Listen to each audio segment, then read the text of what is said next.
Good Tuesday morning, everybody. I'm Dave Furtado. And I'm meteorologist Jefferson Donovan. And welcome to Keep Her Quick, your latest local news and weather commercial free in about 20 minutes or less. We're going to jump right over to weather because, Jefferson, a little bit of a change for today. Some rain on the docket, but it's only just for today mostly, correct? That is correct. At least in the next 7 days, today is going to be the one wet day in the forecast. Now, what I will say is that along with the rain showers, most of us will just experience light breezes today, but especially in Yakima, the wind could turn strong, especially this afternoon, as we could experience gusts as high as 40 miles per hour. Now, what I will say is that all of us are going to be looking at the strong wind on Wednesday. As we get towards Thursday, though, we are going to calm the wind down, and we're going to be looking at abundant sunshine back in the area on Thursday as well, so that will be pretty nice. We'll talk more about all three of these weather headlines coming up. Thanks, Jefferson. We begin this morning in Yakima County. Union Gap Police say a domestic incident involving an armed and barricaded man ended safely Sunday afternoon. Officers were called just after 3 p.m. to the 2700 block of 4th Street after reports the man had a rifle and was making suicidal statements. Authorities say he refused commands and remained inside the home, prompting a multi-agency response, including Yakima Police, the county sheriff's office, and Sela Police. Just after 6 p.m., officers took the man into custody after he surrendered. Although some online reports claim the suspect was wanted for murder, he was booked into jail only on a charge of unlawful possession of a firearm. And a man who crashed his car in downtown Yakima while being chased by ICE agents, injuring several people, is now heading to prison after pleading guilty to charges last week. Jose Hinosa Sanchez pled guilty to charges of hit and run, causing injury, and was sentenced to 4 months in prison. Court documents say Hinosa Sanchez fled from ICE agents at a high rate of speed on Interstate 82. That chase ultimately led to a 4-vehicle crash at 6th Street and Yakima Avenue, which resulted in 2 women being taken to Multicare Memorial Hospital with serious injuries. Hinosa Sanchez has been taken to the Northwest Detention Center in Tacoma. In Benton County, a man who crashed his car into a fence in Prosser over the weekend is now facing a number of charges. When deputies arrived at the crash scene, the driver was still inside the car, and authorities say the suspect initially gave a fake name and date of birth. They quickly identified him, though, and discovered he had multiple outstanding warrants for charges of DUI, domestic violence, and felony assault. The man was arrested and booked on a new DUI charge, along with the other charges. The search for a missing 71-year-old man from the Umatilla Indian Reservation continues, despite no credible leads. Wesley Dixon Jones was last seen on October 5th at around 3:15 in the afternoon near East Short Mile Road. He was in a gray Ford Escape with Oregon license plate SM15454. Now, the vehicle did return later that day on the same road, but Jones was not seen in it. He was last seen wearing a black and red jacket, black shirt, black sweatpants, and boots. Umatilla Tribal Police say they've gotten at least 4 new tips in the past month, but they didn't lead them to Jones. Despite these most recent tips falling short of a break in the case, they say they would rather get tips and look into them than get nothing at all, adding they'll do anything in their power to keep this case from turning cold. If you have any information, you're urged to contact Tribal Police. And emergency crews continue to monitor the flooding throughout Benton County, even as the floodwaters begin to recede. Yesterday morning, water levels crested just below the predicted 14 feet mark, which is categorized as minor flood stage. A few roads were closed and some properties had been impacted, but many people were prepared after the historic flooding just a few months ago. People hear the word evacuation and their first thought is I need to leave now, right? Where in reality, we have a 3-phased approach of evacuations according to the level of threat. Now, the level 1 evacuation for the beach RV area has been lifted as the danger of rising water is over. However, officials say the Yakima River is still flowing very fast and they had to be cautious near the river. In the end, no one had to evacuate, but leaders say knowing the different evacuation levels, which you see here on your screen, are very helpful. And what began as a dangerous situation turned into a feel-good rescue in the Columbia Basin. On Sunday, dive rescue crews responded after 2 goats were swept down the flooding Yakima River, trapped inside a floating plastic tank, battling strong currents and debris. Rescuers reached the drifting container and used a rope to safely get the animals to shore. The goats, nicknamed Billy and the Kid, were checked out and found to be unharmed. Even better, their owners were located, and both are now safely back home. Several businesses are stepping up to help others affected by a fire in downtown Kennewick last week. Earth Spirit and Storytime Bookshop have both been closed due to smoke damage, while El Tequila's restaurant was destroyed. Rockabilly Roasting is donating all of yesterday's sales directly to those impacted businesses. I'm able to. I'm in a position that I'm able to give up a day, and I feel very blessed that I can do that, and I'm excited that I can do that. So for what these guys are going through next door, it's very little comparative. So, you know, me giving up a day is something I can do. Several other businesses are also doing what they can to help out. For more information, you can head over to our website, KEPRtv.com. Meanwhile, the Yakima Fire Protection District 1 Board of Commissioners are acting fast to find a replacement for their outgoing fire chief. Their current chief will step down in June, and they already had a deputy planned. They planned to promote to the role of chief. However, on Friday, that deputy was terminated due to a, quote, failure to make probationary requirements. The commissioners met in an executive session yesterday morning and decided to move forward with the search process. Our test that we ran last year for this position still had a name on it, and he has been invited in tomorrow at 5 o'clock for an interview. Now we'll keep you updated on the search for the next chief of the Highland Fire Department. Meanwhile, Monday morning, workers at a Welch's production facility in Grandview began a strike after rejecting a contract offer over wages. As crews walked off the job yesterday morning, both sides say the future of negotiations remains uncertain. KIMA's Tytherian has more. Roughly 40 workers are now on the picket line in Grandview after negotiations with Welch's broke down over pay. So the strike today is all economic based, and it's particularly based on first year wages between what the company brought forward out of negotiations and what this bargaining unit feels that they need to come back to work for year one wage. Union leaders say that the disagreement centers on year one wages, with the company offering a 7.5% increase, while the union pushed for 9%. They say that nearly every worker in the 43-person bargaining unit would be impacted by this decision. So there's roughly 43 employees that work in this unit, so it'd be almost every potential employee would be impacted by this decision. The strike follows negotiations late last week when Welch's put forward what they called its last, best, and final offer, an offer that workers ultimately rejected in a vote last Saturday. We had bargaining this past week, Wednesday and Thursday. We brought this group a contract to vote on Saturday morning is when the decision was made to reject the company's last, best, and final offer. Right now, no additional bargaining dates are set, but both sides say that they hope to return to the table. In the meantime, the impact could be significant. Union leaders say that the Grandview facility accounts for about 60% of Welch's total production. This location in Grandview roughly represents probably about 60% of their volume as a company, so it will be impactful. Still, operations at other Welch's facilities across the country will continue.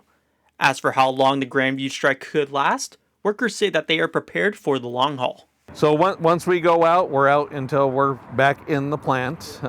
In terms of timeline and what that looks like, it's unknown at this point. We're about five hours into this strike. We just started this morning, but this group is committed to staying out as long as what they feel is necessary to get to the deal that they felt that they deserve. For now, both sides remain at a standstill, with workers saying that they won't return until a deal is reached.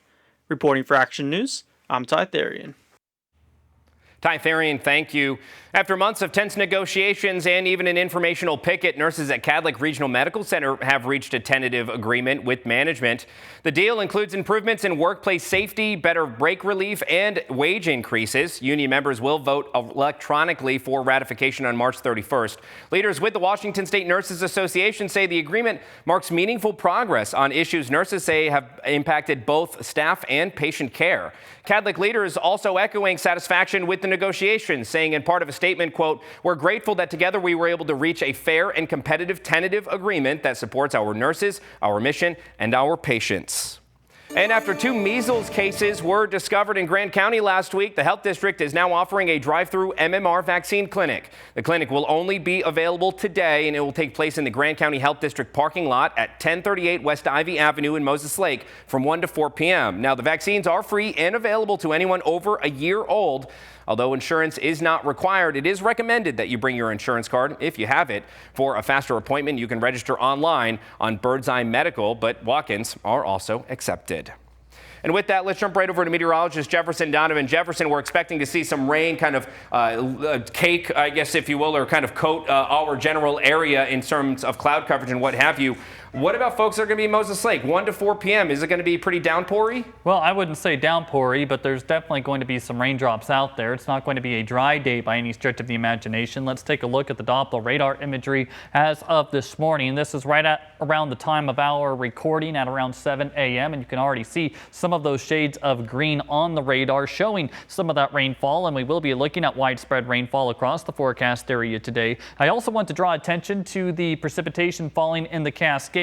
Once again, seeing some of that rainfall in the Cascades today, and that is going to keep rivers elevated, river levels elevated. In fact, the Natchez River has had its flood warning extended until Thursday afternoon, as minor flooding is going to continue or is going to be ongoing. This is going to be not as extensive as that flooding we saw in December. In fact, very similar to the flooding that we did experience in the weekend and through the early stages of this week. So we're not going to be looking at any terrible flood concerns, but that minor flooding is expected to continue on the Natchez River through at least Thursday afternoon, thanks in part to that rainfall that the Cascades are going to be experiencing today. Now, in terms of temperatures this afternoon, despite the rainfall, it is going to be a pretty comfortable temperature day. Highs will reach the low to mid 60s in the Tri-Cities today. Look for low to mid 60s in the Yakima Valley, mid to upper 50s, a bit cooler in the Kittitas Valley, with daytime highs in the low to mid 60s for the Blue Mountain foothills. Everybody today looking at cloudy skies overhead with some of that rainfall. Now let's talk about the wind. Today, wind is going to be breezy for much of the area, but not terribly strong, at least for most of us. In the Tri-Cities, wind today could gust up to 25 miles per hour, with 20 mile per hour gusts possible for Walla Walla and Ellensburg, and gusts as high as 30 miles per hour in Pendleton. For Yakima, though, wind will turn strong later this afternoon, with gusts as high as 40 miles per hour possible. Now, as we go into Wednesday, wind is going to be strong for all of us, with widespread gusts as high as 40 miles per hour. So today, pretty breezy for many of us, but not terribly strong. The exception to that statement would be in Yakima, with those 40 mile per hour gusts possible. And then tomorrow, we are going to be looking at strong winds for everyone. So let's now look at the storm tracker futurecast for today. Widespread rainfall across the region, as we have already noted. Now, as we do go into tomorrow, there is going to be some lingering showers, primarily for the Blue Mountain foothills and also the Kittitas Valley, as much of the rest of the area will be dry on Wednesday. And then by Thursday, we are going to be dry across the forecast area. Wind is going to come down on Thursday too, and we are even going to see widespread sunshine, and that sunshine is just going to be maintained into Friday. So that is kind of the story now. Look for that rainfall for today and strong wind tomorrow before we do see that sunshine on Thursday. It is springtime. I know so many folks do love the sunshine, and Thursday and Friday will be for you. Right now, I'm going to toss it back over to Dave. Thanks, Jefferson. On to some roadwork news this morning. Construction at the Reming Industrial Center in Pasco is about to result in some temporary road closures. The Port of Pasco is finishing a new rail line on North Railroad Avenue connecting the BNSF yard to the Industrial Center. The $4 million project includes a signalized rail crossing with lights and crossing arms to keep trucks and trains safe. The rail really is kind of the crown jewel of that work, to be able to move freight to market, not only by truck, but also by rail. Leaders say the temporary closure of Railroad Avenue begins this Friday, continuing through Monday with detours and signs in place. The project is part of a larger $20 million investment to improve infrastructure and economic growth in the city of Pasco. On to some education news. The Central Washington University Board of Trustees is standing behind President James Wolpart, despite growing criticism from faculty. Friday morning, the CWU Board of Trustees held a closed-door executive session to review Wolpart's performance. After that nearly two-hour board meeting, Chairman Jeff Hensler announced the board is giving Wolpart its full support and that he will remain in his role as president.